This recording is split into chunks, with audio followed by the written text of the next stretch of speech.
Bună ziua! În următorul videoclip vreau să rezolvăm un exercițiu clasa a 4-a cu sume de numere. El nu este un exercițiu greu, dar poate pentru un copil de clasa a 4-a poate să fie o provocare. Și exercițiul spune 111.111 plus 222.222 plus 333.333 plus 444.444, totul minus 555.555 înmulțit cu 2. Observăm că pe 222.222 putem să scriem 2 ori 111.111. Pe 333.333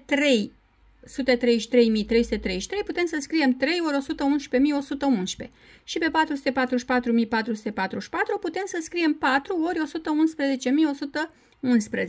Și atunci, în paranteză, îl vom da factor comun pe 111.111. Și ne rămâne aici 1 plus 2 plus 3 plus 4 minus, mai departe, pe 555.555 îl vom scrie 111.111 mulțit cu 5.